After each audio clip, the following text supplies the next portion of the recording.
Hi!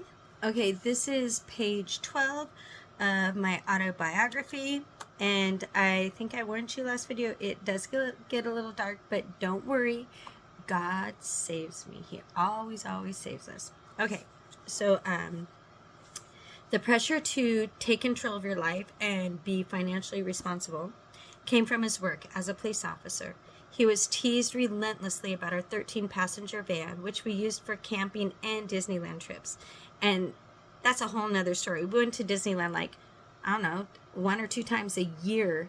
And the way God provided for us, that's a whole nother story. But we can talk about that later. Anyways, he was the butt of all jokes, including that he'd be working from his grave just to pay for all of his children's future financial stability. Along with his family, that's both sets of his parents, they were reinforcing that he needs mental stability and financial stability. He came to me, convinced that the only way he could survive is if he got a vasectomy. He truly felt trapped. I shared with him my pleading feelings of how taking God out of the bedroom would demean our relations to mere physical union without the spiritual. That act would basically ruin our intimacy, and that taking God out of anything is never the answer.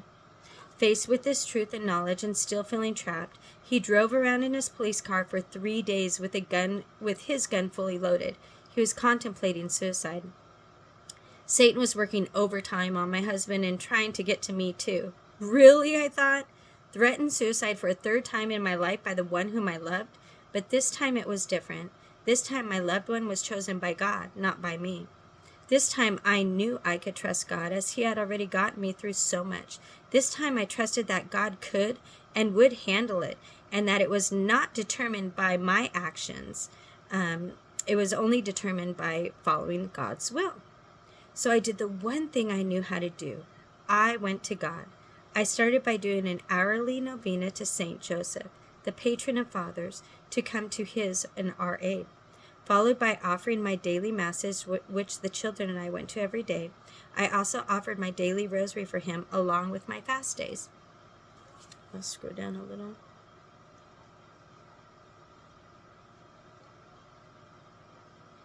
It was at this time that I went to our priest with this information.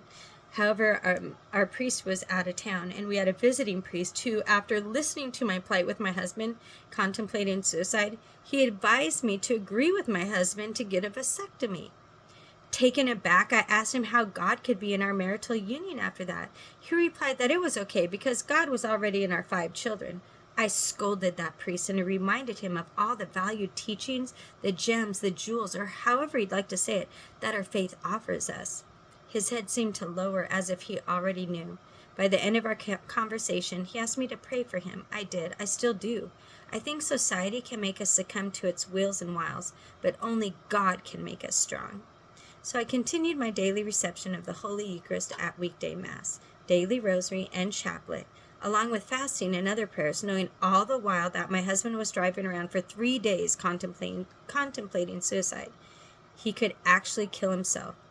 But by putting all my hope and trust in God and his saints, I knew and had to accept that it would not be my fault.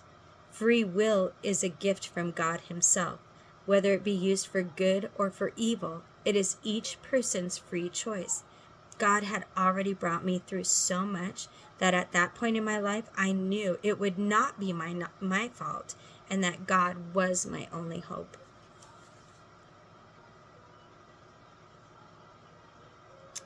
Once again, God touched that untouchable part of my husband's heart that only he could touch.